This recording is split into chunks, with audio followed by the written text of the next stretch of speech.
and I'm excited that you're here today. We have a full agenda with guest speakers, including elected representatives and grassroots organizers. And the question today is the same question that many of us have been asking ourselves for years now, which is, what is it that we are doing today to protect our democracy? Indivisibles in Illinois believes that no matter our color, party, our zip code, we all want an equal say in the decisions that shape our future. But some politicians aim to pass policies to silence the voices of Black, brown, young, and new Americans. And we must push not only back, but we also need to work together to pass proactive policies that we believe will deliver the promise of American democracy for all. So For the People Act guarantees that everyone has the freedom to vote, no exceptions. And our representatives must ensure that we, the people, have equal voice in the decisions that impact our lives. And today we're coming together for the freedom to vote to ensure that we're able to cast our vote and have our vote counted. We're excited to introduce Ezra today. Ezra is the co-founder, Ezra Levin. Thank you for being here. Ezra Levin is the co-founder and co-executive director of Indivisible with Leah Greenberg. He's the co-author of the book, We Are Indivisible, A Blueprint for Democracy After Trump. He's a frequent guest of Rachel Maddow. And in a recent interview, Rachel said of Indivisible, their kind of low-key, high-impact activism and organizing has been very effective over the past few years. Whether your senators or your members of Congress are with you or against you on the issues, according to Indivisible, the key is to stay focused on the people who have listened to you because you are their constituents. So we want to hear about Indivisible, this Deadline for Democracy campaign that's happening right now, how we came to this moment, and ideas on where we can go from here. And I will pass it to Ezra to take it away. Great, Lenny, thanks so much. Can you hear me okay? Okay, it is great to be here. And Lenny, gosh, God, we've been doing this a long time now together. This fight is the most 2017 feeling fight that I think we've been in so far. I was reflecting on what I was going to say tonight, and I was thinking back on the emotional experience of going through the fight for the Affordable Care Act. And back, if folks will recall, literally 4 years ago exactly, we were at this crescendoing moment in the fight to save the Affordable Care Act. And back then, you know, it was still McConnell, who was then Senate Majority Leader, and his top legislative priority was repeal of the Affordable Care Act. You know, the cynics had good reason to believe we were going to fail. They had good reason to believe that this Republican trifecta was going to effectively succeed. Mitch McConnell is an effective political operator. It seemed like the cards were stacked against us. And when we were talking to indivisible groups around the country that day, or that summer, there was a understanding that we were up against a lot, but there was also an understanding that doing nothing wasn't an option, that we had to throw everything we had at this fight because failure was not an option, that if we did our part in our communities across the country, that we could have an impact, that we could scare the Republicans off doing something incredibly unpopular, that we could help our Democratic representatives and senators find their spine and actually fight back. That was the theory, that individual people across the country, not professional politicos, but everyday Americans could stand up and say, hey, you're my representative, you're my senator, represent me, represent me. That was the idea of the fight back then. And I think about this fight that we're in now, and it feels so similar, y'all. It really does to me. It feels so similar. We've got a new trifecta, and thank God we have that new trifecta, a Democratic trifecta. And we're facing another top legislative priority for Mitch McConnell, which is to defeat H.R. 1, to defeat the For the People Act. That is his top priority. There are 100 conservative activists from across the country that meet literally every week, strategizing around how to defeat this bill. But with this bill, we are close. We're at the 10-yard line. These last 10 yards, though, are tough. And look, we always knew they were going to be tough, but it's worth reflecting on how we actually got here. And look, a few years ago, this bill, this For the People Act bill, it was just an idea. It was an idea that advocates had. We wanted to end gerrymandering. We wanted to make it easier for folks to vote. We wanted to make it harder for billionaires to buy elections. We wanted to make our elections more secure. We wanted to inject ethics into our politics and take money out. That was the idea behind the For the People Act. That's the basic content of the bill. And then we took the House of Representatives, and suddenly these ideas, these aspirations, they got put into something called HR 1, the For the People Act, and introduced as the top legislative priority of that Democratic House. Now, that was what's known as a messaging bill on Capitol Hill, which isn't to signal any lack of importance. It was a signal of the aspirations of this Democratic House. But everybody knew at that time, back when it was introduced, that Mitch McConnell was going to kill it immediately, that Donald Trump was never actually going to sign it into law. We knew that, but it was introduced to signal where the Democrats were going to go. That was the point of the bill back then. And look at where we are now. Where we are now is the White House endorses it. The Speaker of the House is committed to it. The Senate Majority Leader, who is no longer Mitch McConnell, but as Chuck Schumer says, failure is not an option. And just last week, we had 50 Democratic senators vote to begin debate on it. That is where we are. It's an incredible level of success for this legislation that would transform American democracy to make it more responsive to the public. Now, what they have not yet done, what Congress has not yet done, is take away Mitch McConnell's veto. They haven't changed the rules to the filibuster to allow the For the People Act to get a vote. That is the last step. And now a lot of ink has been spilled. You've probably read about it. You've seen folks talk about it, about what is Manchin ultimately going to do on this? What is Kyrsten Sinema in Arizona ultimately going to do on this? And look, nobody can peer into those politicians' souls, but we can look at their history and we can look at what they're saying now. And historically, Manchin, he grumbles, he cries for comedy, he asks for amendments, but ultimately he usually comes out the right way. He really does. He opposed the ACA repeal every step of the way. He voted against the Trump tax cuts. He voted for impeachment twice. I'm not saying we've definitely got him, it's in the bag, but I'm saying you can look at his history. Now with Manchin right now, when it comes to the filibuster, right? He says, I'm against eliminating the filibuster. But then he talks behind closed doors to donors about how he's for reforming the filibuster. Sinema wrote an op-ed saying she's against eliminating the filibuster. But she wrote an op-ed saying, hey, it's time for the Senate to take up debate on the filibuster. So it is a mistake just to look at the headlines. It's a mistake just to look at the summaries. You can get depressed looking at that stuff, and it's pessimism that is not helpful to this fight, and it's not realism. It's not actually the status of the fight, because the status of the fight is this is a live fight. It is a mistake to look at any individual statement or comment that a politician makes and think, oh, that's written in stone. Because you know, as Indivisibles, that every politician wakes up every morning thinking, how am I going to get reelected? How am I going to protect my legacy? And the answer is very simple. They have a scientific way of answering it. They lick their finger, they stick it in the air, and they say, hey, which way is the wind blowing? And it's our job to change the way the wind's blowing. That is our job. But look, we've spent too much time talking about Manchin, too much time talking about Sinema, that they are not the enemies in this fight. Hey, Mitch McConnell is not the enemy in this fight. The enemy in this fight right now is time. It is time that is our enemy. You ask any pro-democracy elections expert in this country, and they will tell you key provisions of the For the People Act, especially the anti-gerrymandering provisions.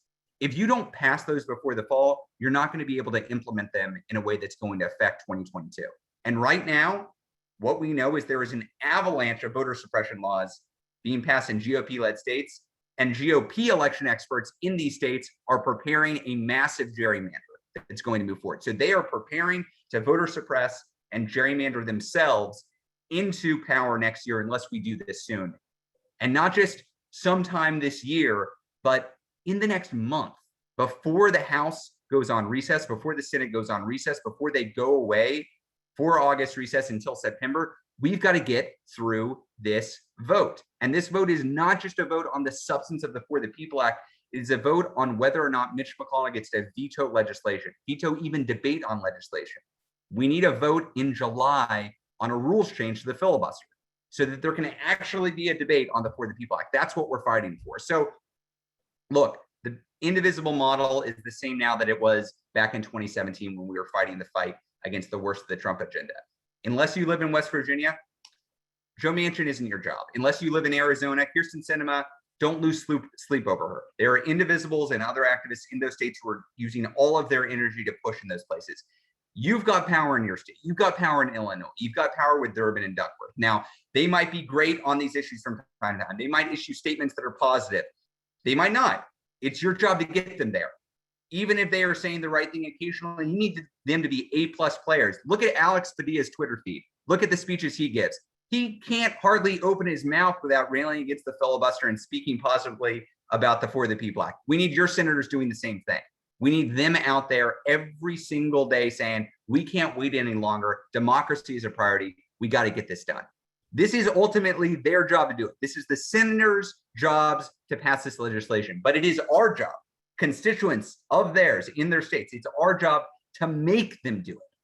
And that's what this deadline for democracy is about. We just passed, I don't know if this is public yet, there are more than 300 local events for deadline democracy now all across the country. That is incredible. I think it is the largest single campaign that Indivisible has ever participated in, including the fight against the ACA. So you all are a part of something very big right now.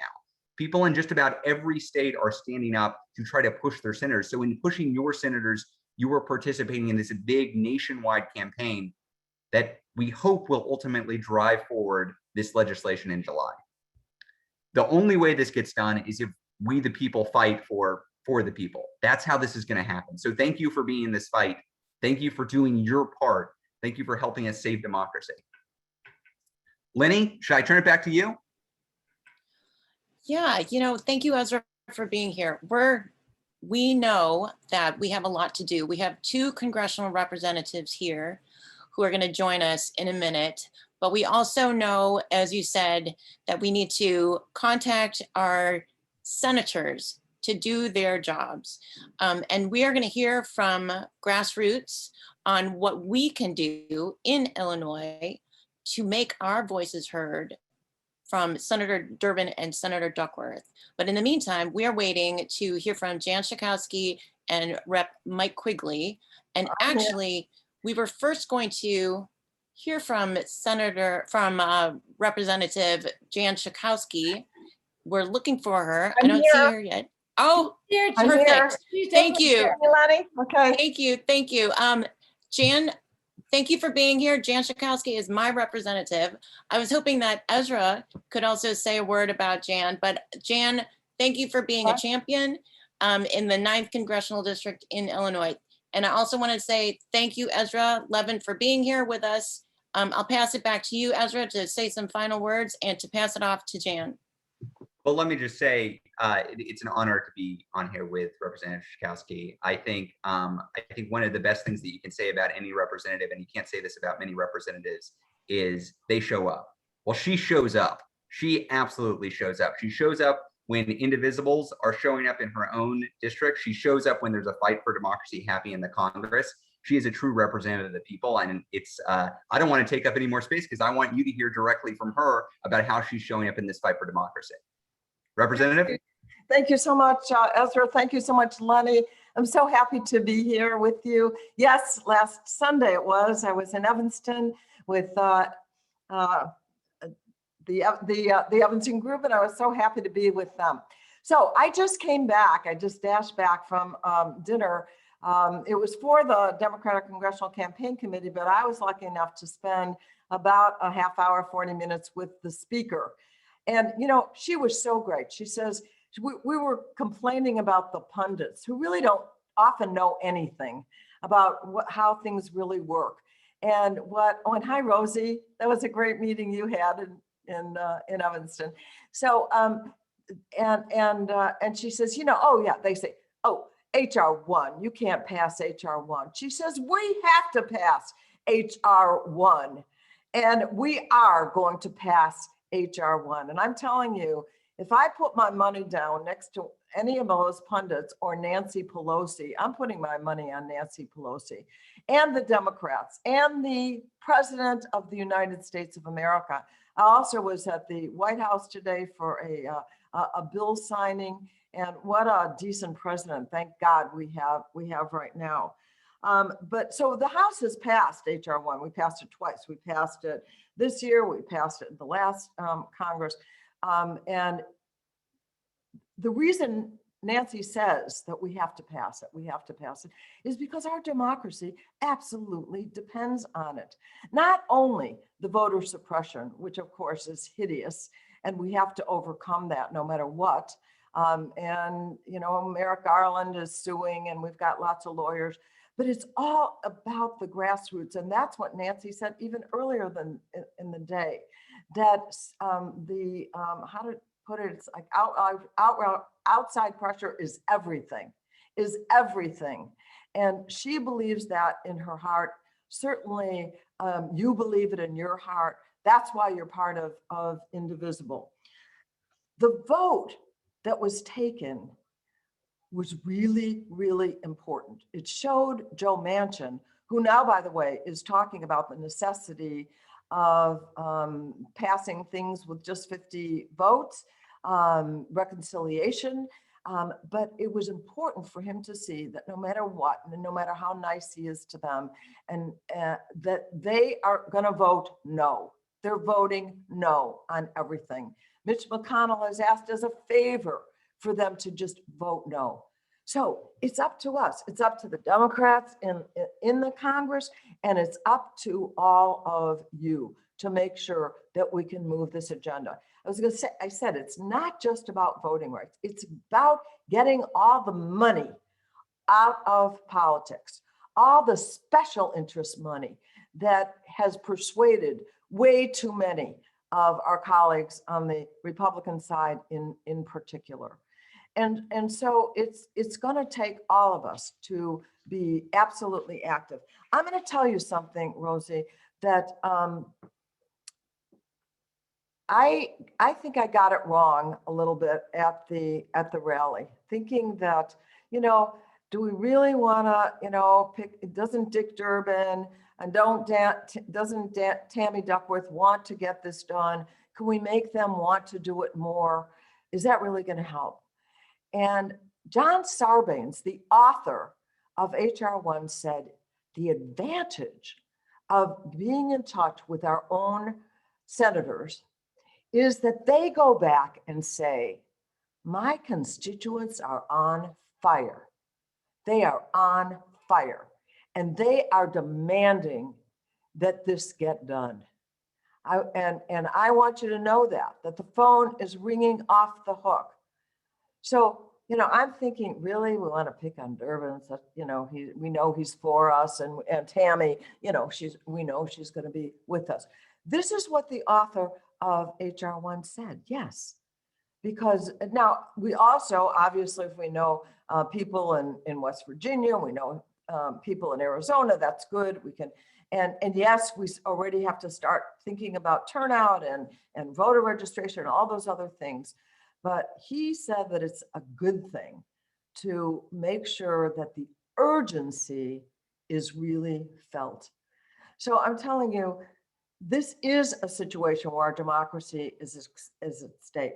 One of the voter suppression, I guess it's in 2 states now, where the legislators in that state, and we're talking now about states dominated by Republicans, have actually made it possible for themselves to change the law so that they could pick their own electors to certify who is the legitimate president, regardless of how the people in their state voted.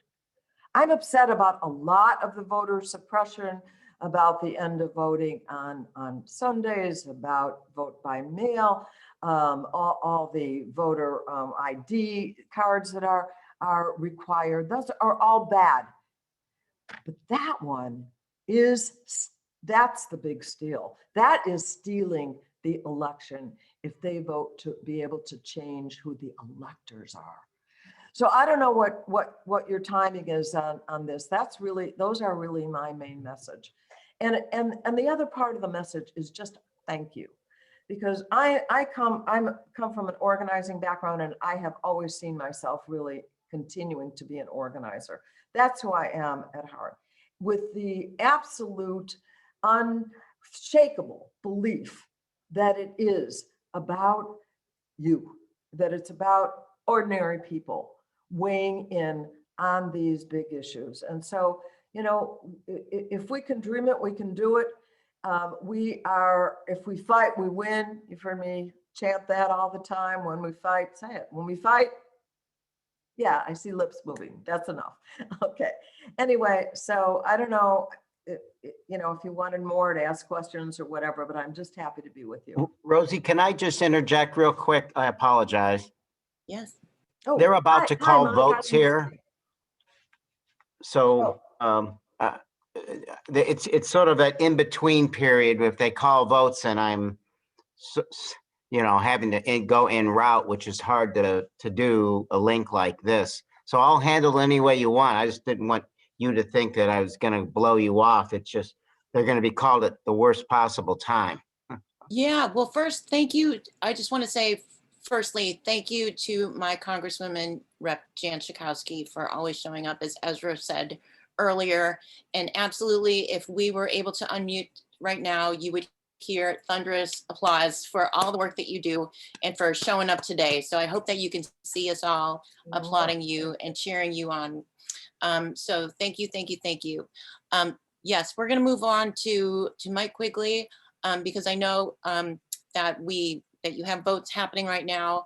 As you know, Congressman Quigley Rose Colasino, who is our champion, our state coordinator, she was the one who invited you here. She's our voter rights and protection lead, and she hoped to introduce you. Okay. But I will read what she had passed on, and then we'll move on to you. We appreciate your support for voting rights, especially on the House Appropriations Committee to secure funding for elections across the country. We at Indivisible Illinois organized a rally at that time to support those efforts. Congressman Quigley is the chairman of the Financial Services and General Government Subcommittee. Besides the House Appropriations Committee, Rep. Quigley serves on the influential Permanent Select Committee on Intelligence and also the Sustainable Energy and Environment Coalition. And we know that we are here because this is a perilous time for our country. If you just tuned in, you missed Representative Jan Schakowsky pretty much saying that. And so we want to talk to this congressman about the next steps. What do we need to do to get S1 through? What are your insights on the inner workings of Congress, both in the House and the Senate?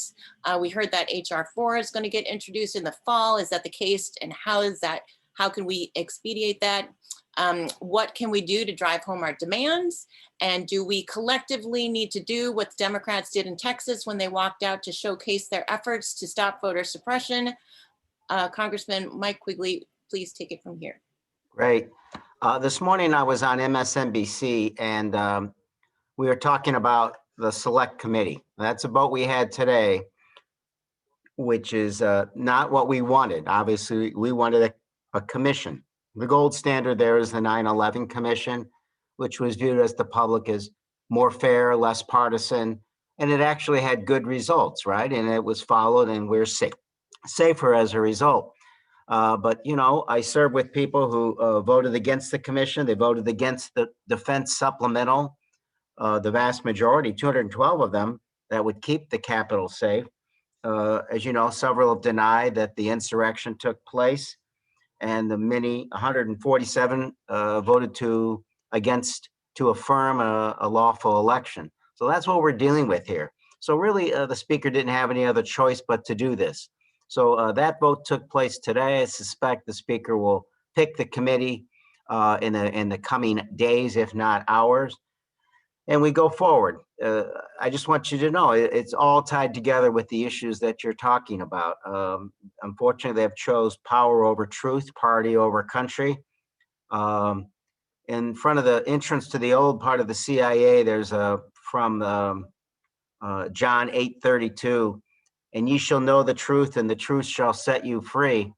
I don't think they believe that the truth will set them free, because they'd have to deal with the fact that McConnell and McCarthy both laid responsibility of the insurrection on President Trump in the hours and days after it took place. And they don't want to have continued images of flags from Trump and Confederacy mingled together while people were injured and police were killed. So this is what we're dealt with. Tonight, I just came from a different dinner at the D-Trip. It was called the gallery group, and I was in the gallery the night of the insurrection. So I was in the room where it happened. So there's a certain personal aspect of this to me, but the fact of the matter is, we have to do this to protect our democracy. The Capitol hasn't been taken over by a violent force since the British did it in 1814. So all these things that we're going to talk, you're talking about, and we're trying to work on are interconnected, and they're extraordinarily important. It has been hard to do this because of in the different disparate committees, because it's hard to coordinate. It's hard to do.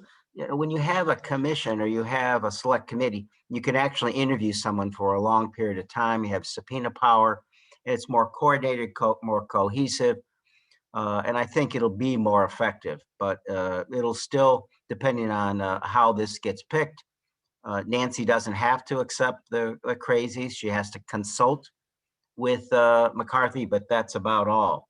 So I do have some hope in all this. I do want to talk about the election stuff. My bill that I'm the chairman of, there's 12 bills that fund the government. I fund financial services, general government. We put $500 million more into election security grants. And all the time that we've been doing this, we're also funding the election commission that actually funds this and coordinates with the states to keep our states' elections safe. I was the sponsor as the chairman. We got 380 million in 2018, 425 million in 20, 500 million in the CARES Act, and again, 500 million more in this one. We still have a lot of states that don't have a paper background. You saw what took place. Just appreciate that we were doing all this because the threat we were concerned about was from foreign powers, and that still exists. The threat now is unfortunately bizarrely internal that we're worried about. So we need to make sure these states are funded on an appropriate basis, and it's mechanical and solid, and it's harder to do what other kind of craziness that they want to do. So it is an extraordinary time. I know there's a lot of different questions. I'm optimistic about what the House can do. I'll just touch on one more issue, and if you want to throw another question in, I'm feeling good about environmental issues. I saw Jan had the Green New Deal hat on behind her. I've got one at home. I have some confidence that the House will get these things done. There's a lot of measures dealing with climate change that have to move forward and should. In my bill, there was also 300 million for electric vehicles and a lot more money to have the GSA make their buildings sustainable and more inclined to be able to use electric vehicles. There are other measures that you probably heard about. We're going to pass the big cat bill, right? That's my bill. We're also going to, I think, pass Preventing Future Pandemics Act, which ends the wildlife trade. There's the hat that Jan has, and Bird Safe, and so many more. The problem, I think, is that with HR 1 and HR 4, which will come back in the fall, and I think will pass the House, there's this choke point in the Senate. And, my two senators are awesome. So our job is whatever else you can do throughout the country to deal with the other senators. I'm for, there's not a debate for me.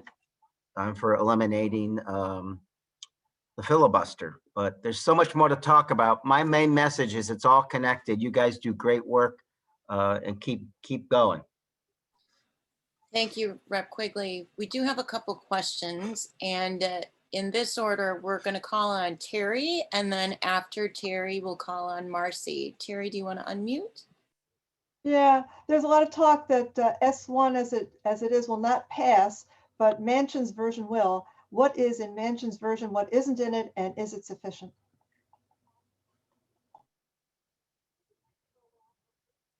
And that's out to any speaker who might want to grab that question. I'm happy to take a first whack, but don't want to jump the line. Go ahead. So the Manchin has proposed, it's worth noting that about 10 days ago, maybe a couple weeks ago, he wrote an op-ed saying, I'm not going to vote for the For the People Act. And then conventional wisdom in Washington immediately was, well, For the People Act's dead, let's move on. That's not what we said. We came out with a whole strategy on how to continue pushing.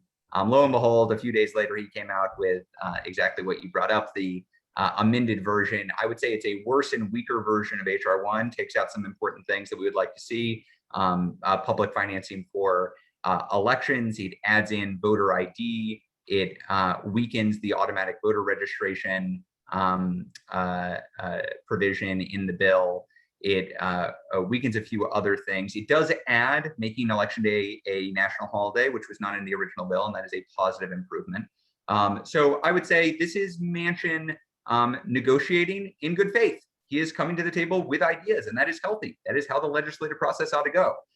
He voted last week to begin debate on this bill precisely so we could discuss, are his ideas better or are these other ideas better? So I think that the big question in front of us in the Senate is, yes, about what is the substance of the bill going to be, but we can't even have a debate on the bill unless we have some sort of amendment to the filibuster. And as I said earlier, Manchin has said behind closed doors, he's open to filibuster reform. He has some specific ideas of what that would look like. Sinema explicitly said in her op-ed a week ago that she thought it was time, although she opposes eliminating it, she thought it was time for the Senate to debate the reform to the filibuster. So by all means, let's debate the content of the For the People Act. We are confident that it is well written, that it has been well vetted, and that the provisions in there are strong. If other senators want to offer amendments like Manchin's amendments, great, let's have that debate. Until we get over the filibuster hump, though, we literally can't even talk about it on the Senate floor.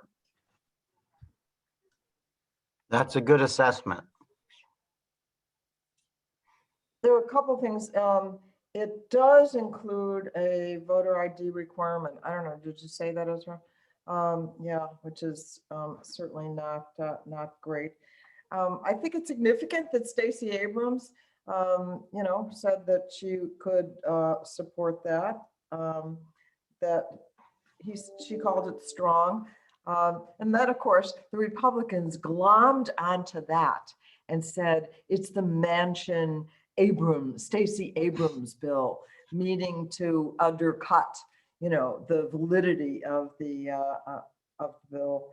Yeah, it wasn't as good, but I think I appreciate your saying that he negotiated in good faith. Now we want to see more negotiating in good faith on the reconciliation bill, which he seems to be speaking positively about. So I'm excited about that.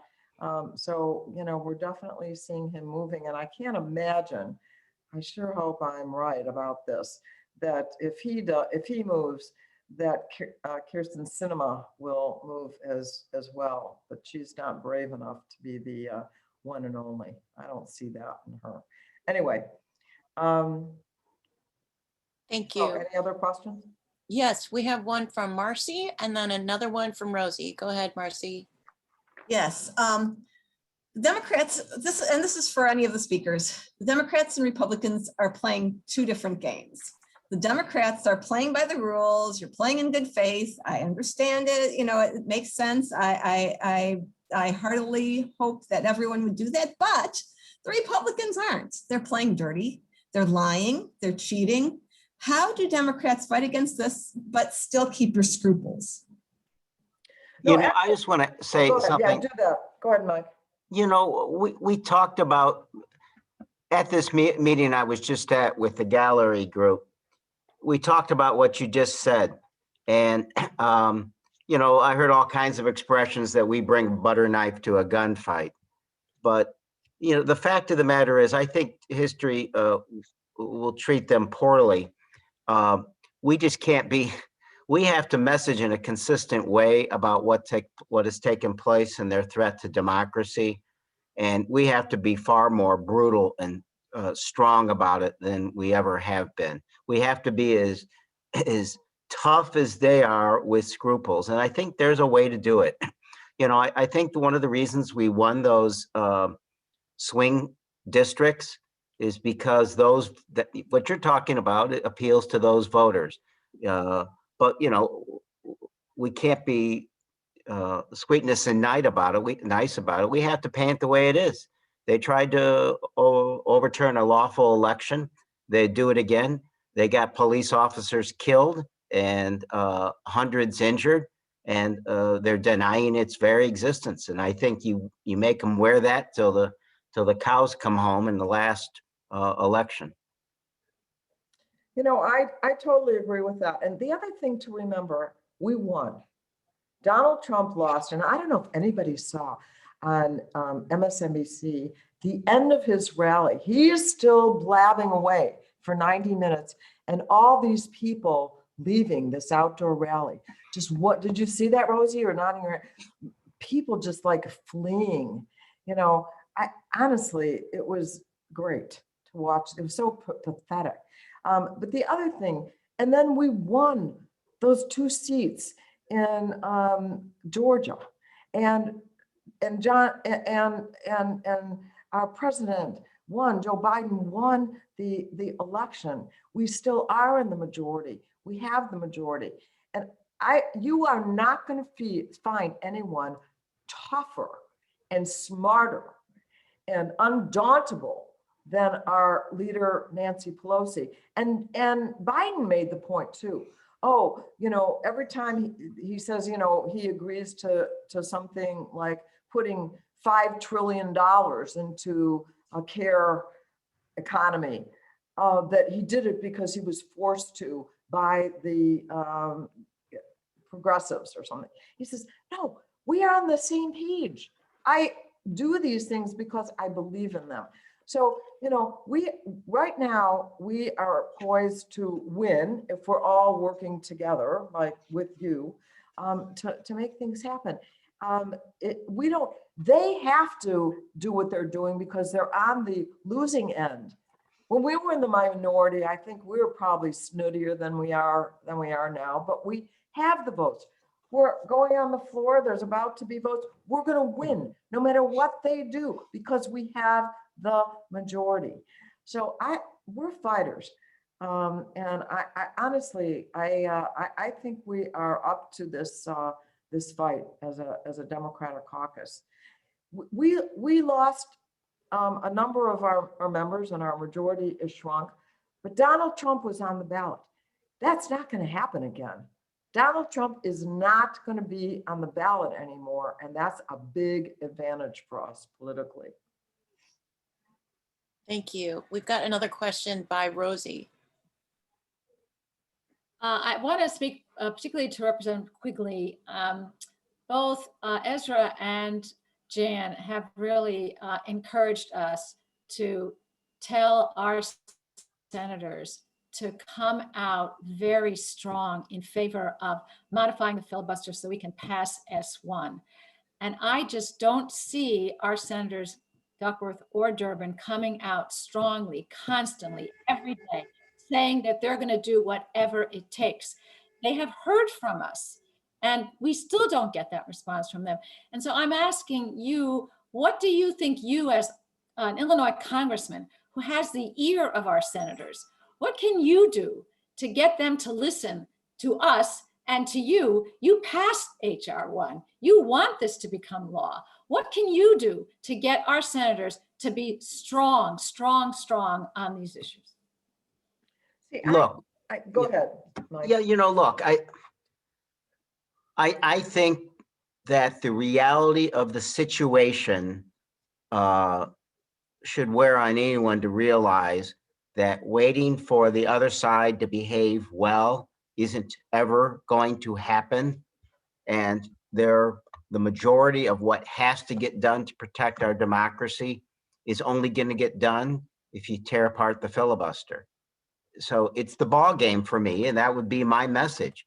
You know, if we don't pass legislation to protect voting rights and the money that goes with it, you're not going to have fair elections, and you're never going to get the majority in the Senate again.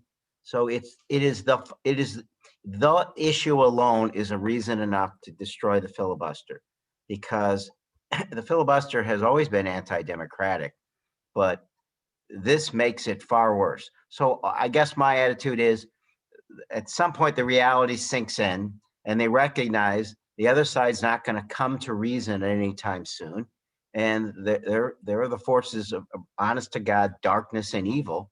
And you just have to get rid of something that blocks the only way to progress. I agree with that. I guess, Rosie, what I don't agree is that, Durbin is the chair of the Judiciary Committee. He also, it's now maybe 25 years, he did the DREAM Act. He is really pushing getting immigration into a reconciliation bill. I mean, this is where his heart is. I don't see him. I guess my message to them is, you need to spread the word, and you need to understand the sense of urgency that is out here. That, we want to hear you more talking about how important it is. But I wouldn't accuse him of being too wimpy, because he's a stalwart on these things, and he's leading the Judiciary Committee in the right direction. But anyway, that's my view.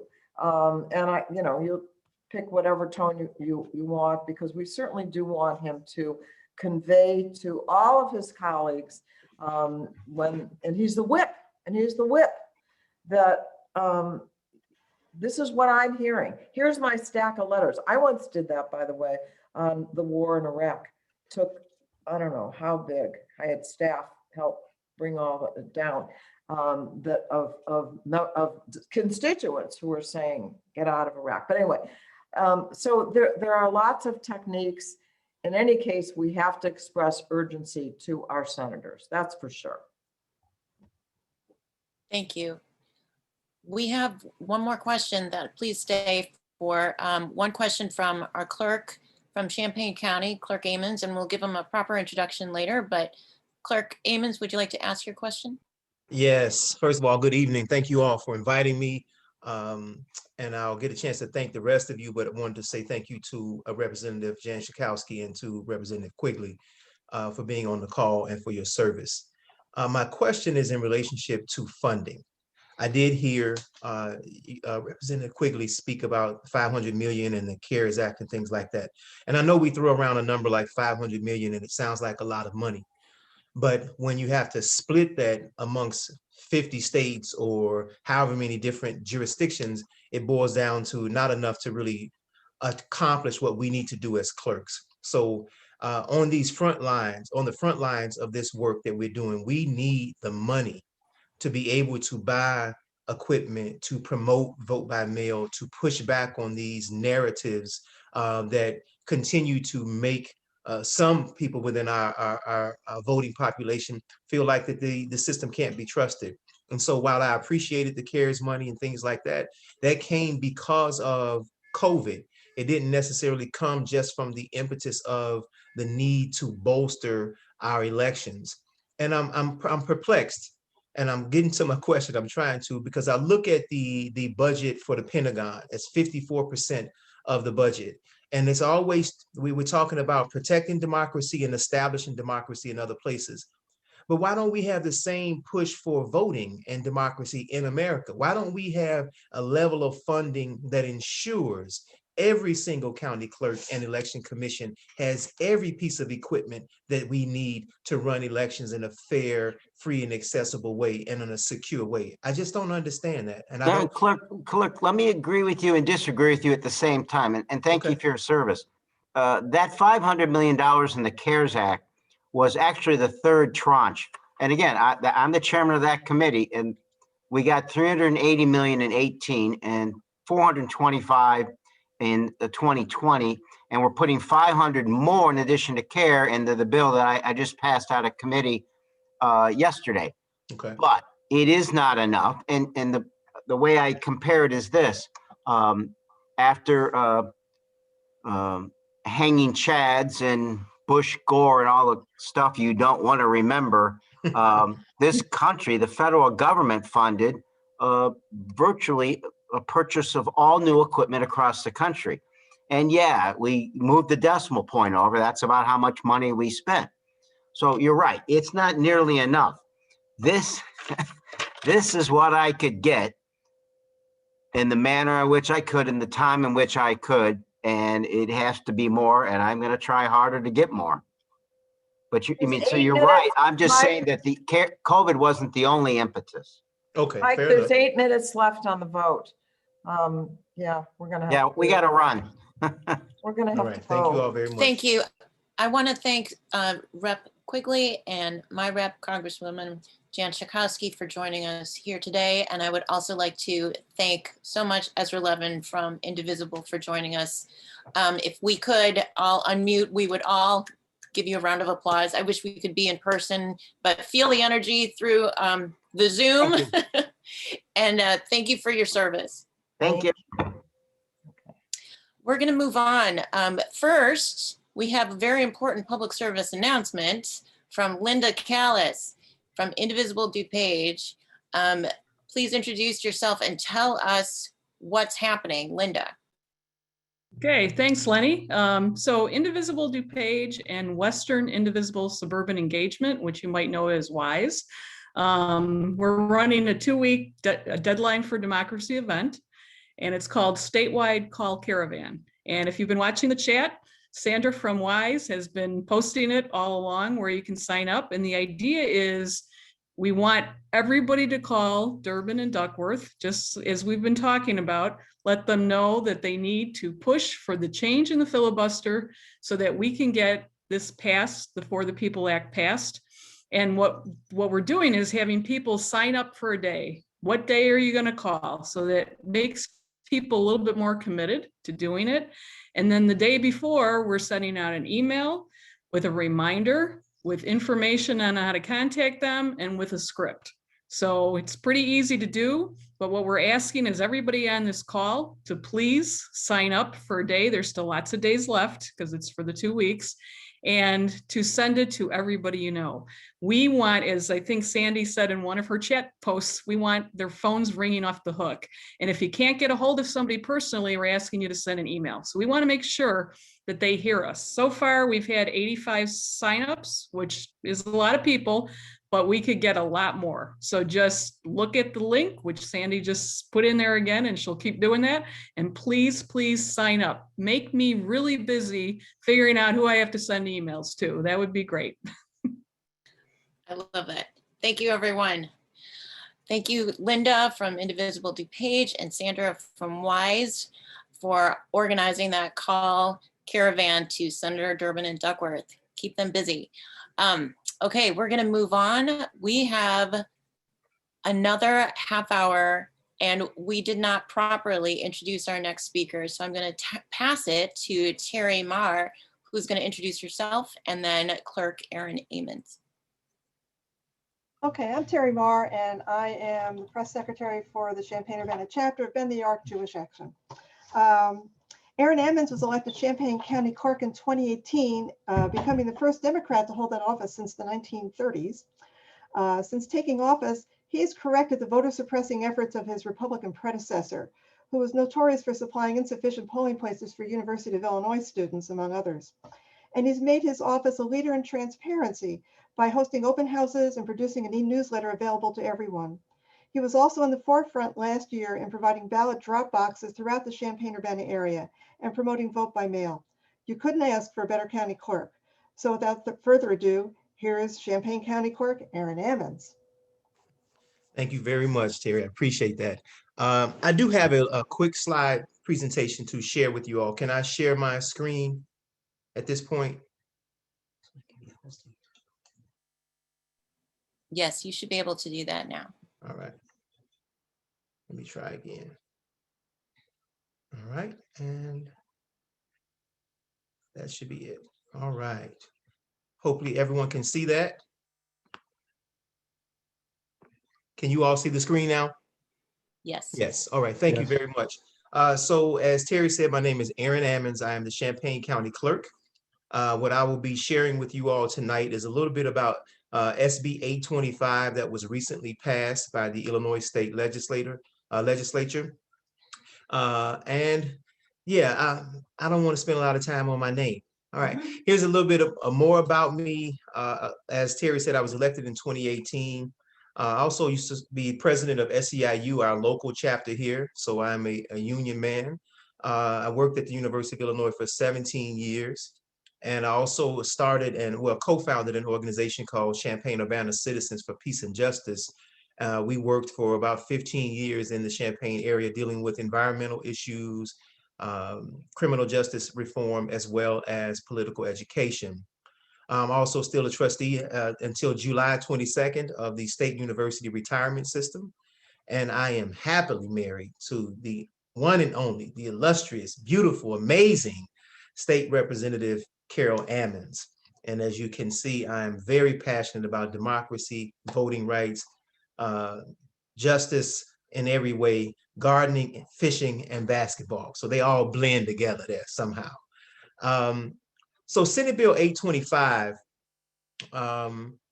consists of a lot of other things other than what you see here, but a couple of things that you want to pay attention to are first of all, is the change in the dates. So the primary date, which would normally be somewhere in March, is now going to be June 28th of 2022. Now, this is a pretty significant change because one, the weather is going to be a lot better. So it's going to be a lot nicer for people to get out and campaign and do all those particular things. And even come out to vote. You know, typically better weather is typically better for turnout. However, it also says that in places like Champaign Urbana, where the university students are gearing up and getting more and more involved, that more than likely they will be back home in their home locations. So it's going to be a little more difficult for some candidates to draw upon I guess the energy of the students and their desire to get involved in politics. But it also affects us in that we won't have, I've been doing a lot of work to try to work with these students to get them to serve as election judges. And you all will see soon a video that I did with the College of Medicine students where they worked as sanitation workers in the 2020 election, the general 2020 election. So it kind of hinders our ability to draw upon the energy and the resources of the students.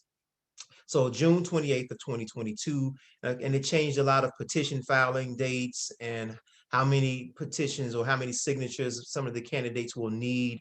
It's been reduced by a third because they've been their time frame to collect signatures has been reduced by a month, by 30 days, from 3 months to 2 months. Of course, the general election is November 8th of 2022, and it is considered a holiday. So the other clerks out there who may want to use schools as a polling location for the general election, they will be able to do so. One of the other things that we saw in this bill is that it has allowed for voting in the county jails. So I look forward to working with Dustin Harmon, our sheriff here in Champaign County on that as well. The petitions can start being collected on January 13th, so people can start circulating their petitions for established parties. And then the congressional and judicial will file by March the 14th. Now, most of these dates will sunset in 2022, either late 2022 or early in 2023. So you do want to pay close attention to the dates in which a lot of these new provisions will expire, because there's a lot of changes and a lot of mobility as it relates to that. The other thing that's really been a big thing for me as someone who's trying to push the vote by mail and try to push the more progressive ideas around voting, we do finally have in this bill what we refer to in our circles of clerk and recorders as a permanent list. Now, what that means is that if Lenny says, hey, I want to vote by mail in all future elections, then she simply signs up with a permanent application. And for every single election that Lenny qualifies for, her clerk will send her a vote by mail ballot in the mail, period. So as it stands, as it stood before SB 825, Lenny would have to request a vote by mail ballot for every single election. And what we just saw in 2021 in our consolidated elections, where they were back to back, literally overlapping, individuals who wanted to vote by mail would have had to request for the primary, and then whenever it was open, they could request for the general. It's just way too cumbersome and antiquated at this point. A permanent vote by mail list is how it's done in Colorado and some of these other different places. In fact, they just mail to everybody, right? But in some places, they built to that sort of stratosphere and that level of vote by mail by going through the phase of a permanent list. Now, we also still have the option for, if Lenny says, hey, you know what, I want to request a vote by mail ballot for everyone, you can still do that. Now, I can't see for the life of me why anybody would want to do that. One of the reasons why I feel that way is because the permanent list, the way that it's structured in SB 825, is that, first of all, you don't have to use the ballot if it's sent to you. If you don't want to vote in that particular election, you just destroy the ballot. But if you want to vote in person and you're on this permanent list, you just simply bring the ballot with you, just like people did in 2020. Bring the ballot with you and surrender it at your polling location. The election judge will take it. They will destroy it and then give you a ballot for you to vote in person. So the permanent list is really all encompassing. It allows people to opt out whenever they want to. You can say, hey, I don't want to be on that list anymore. We'll take you off the list. If you move and get a new address and you go through the change of address program, we'll take you off the list. So no one's locked into it. I really need you all to help us share with the voters out there that permanent doesn't mean that you can't get off, because some people may say, oh, I don't want to be locked into this list and I can never get off. Doesn't mean that at all. Okay. So I really appreciate if you all would help us share the accurate information as it relates to that list. I'm gonna try to move quickly here and of course leave space for any questions. I alluded to Election Day, which I call the last day to vote, because what is the first day? Why is that not Election Day if you have an election cycle?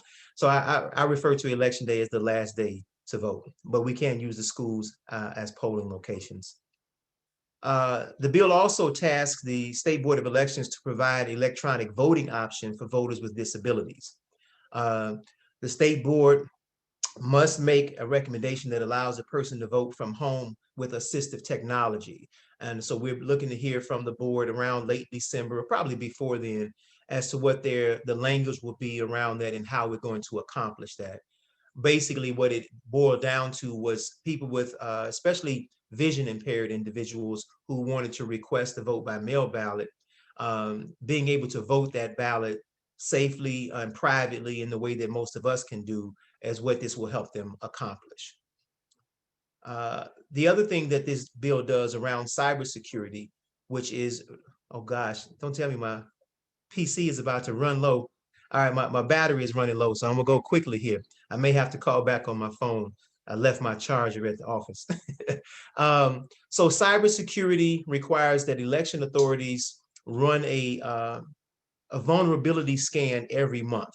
So some of you may be aware that in 2021 election, I believe we were victims of a DDoS attack, where they flood your website with requests and sort of basically shut it down, right? I believe that it's pretty clear evidence that we were victims of a DDoS attack. And I've been working with with HAVA and the cybersecurity navigators to work on this process to prevent any particular issues with the website in the future, and people being able to see the results as soon as possible. Another key component of SB 825 was being able to vote in the county jails. We've already had this in Chicago and some of the larger jurisdictions, but now upon request from the sheriff and us being able to work together, we could also set up an actual polling location for our citizens who are being detained in the county jails. A lot of people are not aware that you can still vote if you are in a county jail, because you have been detained. and there's an alleged charge against you, but nothing has been, you haven't been convicted of that particular crime. So therefore you still have your right to vote. In fact, I personally believe you shouldn't lose your right to vote, even if you were incarcerated. That's how I feel about it. But maybe that's something that will come at a later time.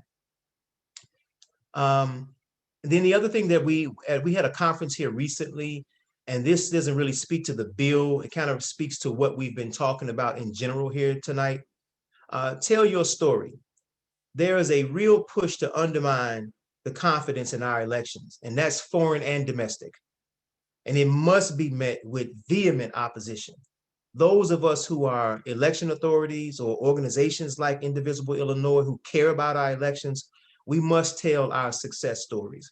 And so I'm working on that. And one of the examples that I have for you all is that during this 2020 election, the pandemic and an extremely polarized election, Champaign County saw the highest voter turnout in our history, even with all those things going on. And we saw 32,000 people request to vote by mail, which was a 400% increase in our activity from in our request for vote by mail. So people want to use the process. People still want to vote. There's still a lot of confidence in our processes, but we have to tell our stories. Champaign County was the first county in Illinois to have drop boxes, right? We were in Time magazine for our work that we did, because I went out to Colorado to visit what they were doing and to see what they were doing out there. So there's a lot of things that we can point to that are very positive things that I think will help bolster our electorate and keep them more engaged. So I don't want to keep going on. That's my contact information, and it looks like I have a few minutes left on my computer to answer any questions that people might have. Thank you for inviting me. I appreciate the opportunity to share. Thank you, Clerk Ammons, for that presentation. And I'm going to open it up to questions, but I wonder, do you want to go ahead and find and charge your computer while we do a public service announcement from the grassroots here? So we make sure that you're here for a little bit longer with us. Do you need to do that now? I believe he is frozen. So we are going to pass it to, Marcy. Marcy, if you could introduce yourself and share with us the actions that are happening in Champaign-Urbana. Okay, just a second. Okay, yeah, hi, I'm Marcy Elston-Schaefer. I am the political liaison for Bend the Arc Champaign-Urbana, and I also, not only do I represent Bend the Arc Jewish Action Champaign-Urbana with this group, I also represent CU Indivisible. The clerk is back on. I am back on. Okay. Let you know he's back on. Okay, then I can say this later. Thank you, Marcy. Actually, if you could just finish up your thoughts, and then we're going to go to the first question from Terry and then from Sarah. Go ahead, Marcy. Okay. Well, I'm also part of the Indivisible Illinois Rural Group, and we have a phone bank every Saturday from 4 to 5:30, where we call in the Illinois 13th, which actually is where Terry and Clerk Ammons and actually another Marcy on this call and I are all from, and actually if Jody's on this call, she's from there too. Anyway, we're calling voters in the Illinois 13th, asking them to call Rodney Davis to vote for HR 4, the John Lewis Voting Rights Advancement Act, when it comes up for a vote. And I have the link right here to the phone bank, and it's every Saturday. I put the link in already, Marcy. Okay, never mind then. Okay, anyway, so yes, every Saturday from 4 to 5:30, and the link is for a Zoom, because we have a Zoom party while we're calling. And I know a lot of people say Rodney Davis is never going to vote for HR 4. Maybe he won't, but you know what? We found that voters did not even realize that HR 4 exists, and just to call them and tell them about it, and get everyone excited about it, and tell them exactly why we need them to vote for voting rights laws like this because of all the voter suppression going on. That makes a huge difference. The other thing I want to talk about, and Terry Terry, I hope you can put this in the chat too, is Champaign-Urbana is the only town in central Illinois that is going to be doing a in-person rally during the intercession for Congress, and we call it Protect Our Vote, and it's going to be on July 10th, which is a Saturday, and it will be from 1 to 3 p.m. at the right outside the federal courthouse in Champaign-Urbana. So anyone who lives in central Illinois, as far as the deadline for democracy stuff goes, you want to do in person, we're the closest to you, just an FYI. So that's my PSA. Thank you, Marcy. We're going to go to Terry, then we'll hear from Sarah, and then Rosie. Okay, so I am concerned about Republicans in other areas of the country, and particularly what happened in Alaska, who recently actively harassed, doxed, and you name it, election officials, election judges, election volunteers. I am concerned if that becomes a pattern. Nobody's going to want to volunteer to work an election. I wonder if there are laws in Illinois that will prevent this, and if not, how will you deal with it if it happens here in Champaign County?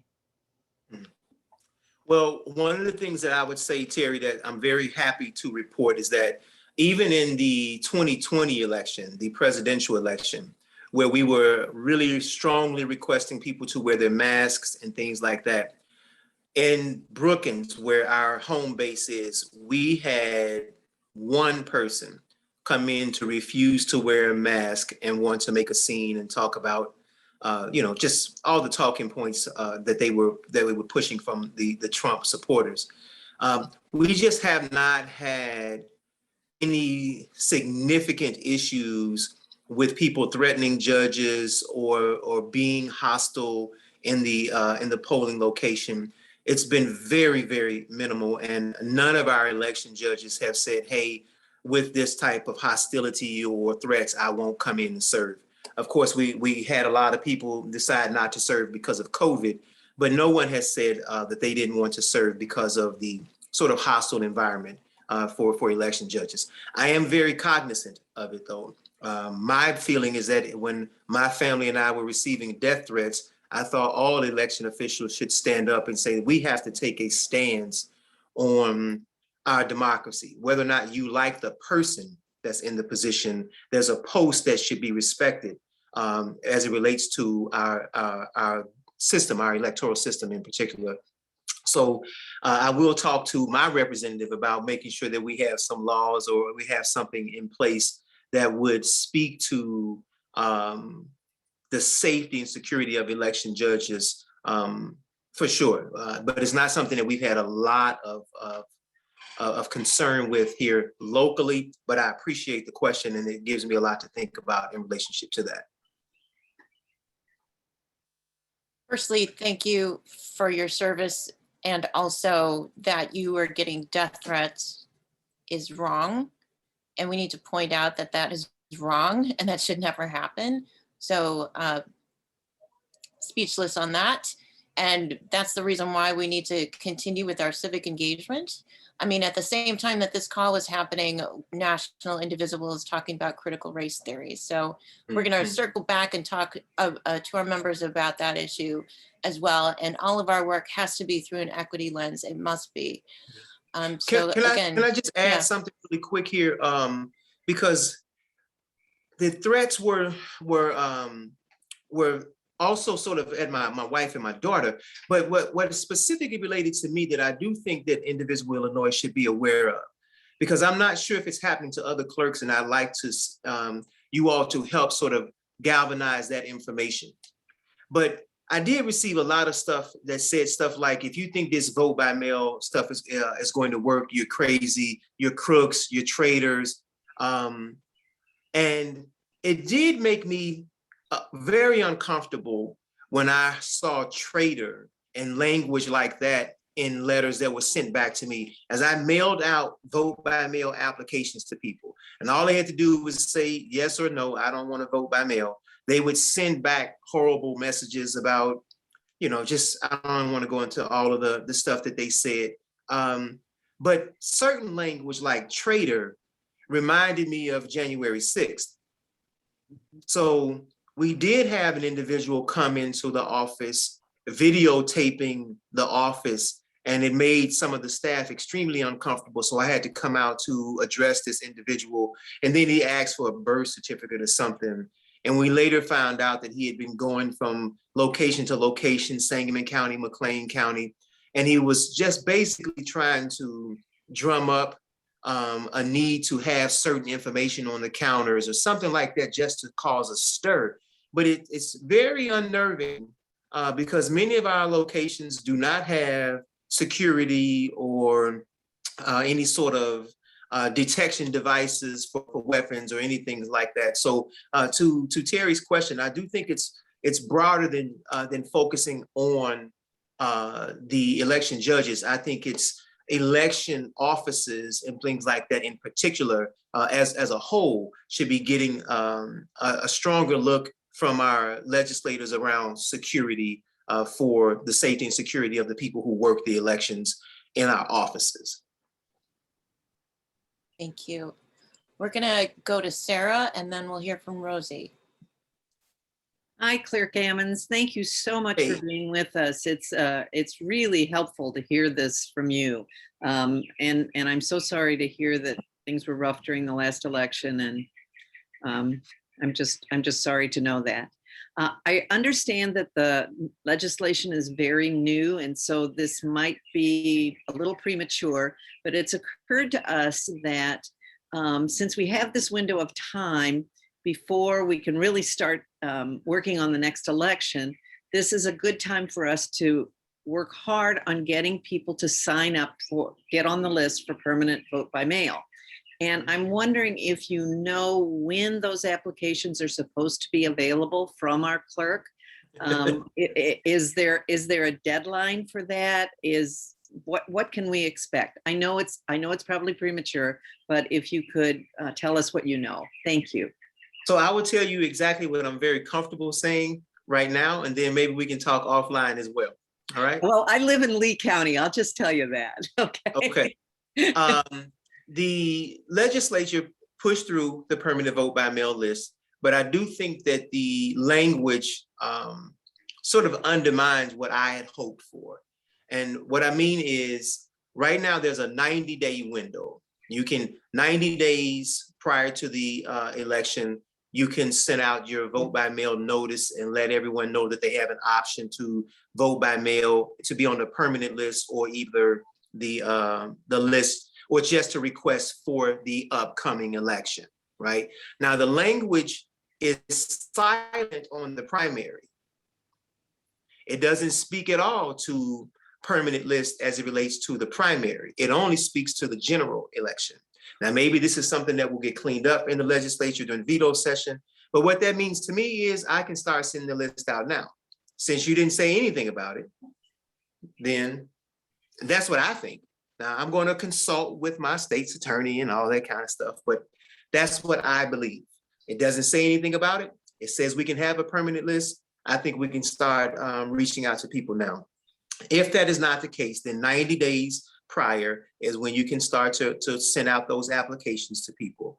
And you can also do a dual situation where you can put on one side for if you just want to request for this election, and on the other side of the application, you can have a permanent one that spells out the opportunity to just make a single request for all future elections.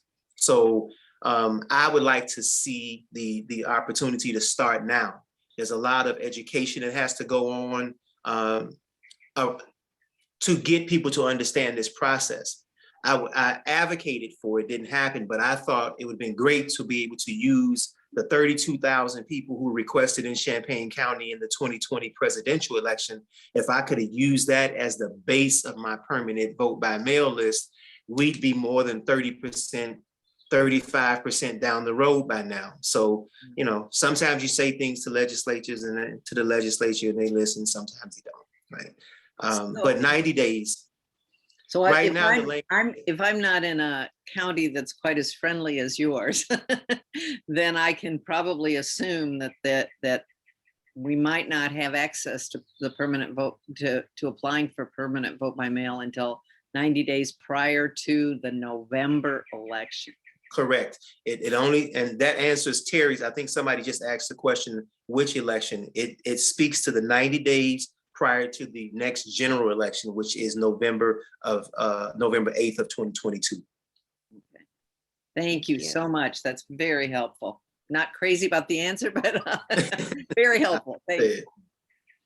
Thank you. We'll go to Rosie.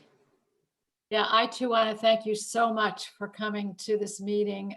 It is always so wonderful to hear from you. You always explain things so clearly, so well, and it is so obvious that you care about the voters and that you want to make us have the ability to vote as well as we can. So I really want to thank you about that. I have one question about the mail-in ballots. I mean, I'm totally in support of giving people the option to get a permanent ballot, mail-in ballot. I think that's wonderful. I had a personal problem once with not realizing that I had to bring my ballot back if I wanted to vote in person. Okay. Somebody is on the permanent list and they're going to continue to get the ballot all the time. They may not realize that if they one time decide that they are going to go vote in person, that they have to bring that ballot back. Is there some way of you making that information really obvious to people? Because what happened to me was my my vote, was it was set aside. I can't remember the term for it right now, but it was essentially set aside. Provisional. Yeah, provisional. It was provisional. And I was really bothered by that because I wanted my vote to count when I voted and not for it to be provisional. So I'm just wondering, are there thoughts about making it really, really clear to people who have those mail-in ballots that if they want to vote in person, then bring the ballot with them? No, thank you, Rosie. That's a wonderful question. I have already began writing my letter to the voters here in Champaign County about the permanent list. And one of the things that I highlight is what you just shared, because I don't want anyone to feel locked in, right? I would have preferred that the legislature have a opt-out process, kind of like if you go to the DMV and you get automatically registered unless you say, hey, I don't want it, so you can opt out. I would have rather had a situation like that, but I don't want anyone to feel locked in like this is the only way that I can do this, because that undermines the whole point of making it more accessible and giving people options, giving the voters options. So I highlight in my letter that all the ways that you can get off of this list and that you're not locked into voting by mail, that you can still vote in person, whether that's early voting or on the last day to vote. So yes, to your question, I plan to use, we're trying to put about $30,000 to $40,000 into a marketing campaign. And then we also I formed a Safe Vote Coalition here in Champaign County that consists of lots of different organizations, bipartisan support. I have state rep, state senator, the mayor from Champaign on board, and they've done a lot of work to help us disseminate information to their constituencies as well. And so I'm going to share that information with all of those entities in the Safe Vote Coalition to help make sure that people are very clear about what their options are as it relates to the permanent list. Thank you, Clerk. We're going to pass it back to you for any closing statements that you want us to remember before we close it out today. We're going to hear from Linda one more time. We have a statewide action that we want folks to plug into, and then we're going to call it a night, but I'll pass it back to you. I want to thank you, Clerk Ammons, for joining us today. Thank you for your wonderful presentation. Go for it. So remember, when you're talking to people who are somewhat jaded or questioning whether or not the vote by mail process is a safe and secure process, a couple of things. One, we've been voting by mail since the Civil War. Okay, soldiers have been voting for years in this way. Hundreds of millions of people have voted by mail. And the vote by mail process is actually even a little more scrutinized than quote unquote secure than voting in person. And what I mean is, if Terry or any of you go vote in person, the judge will say, hey, what's your name?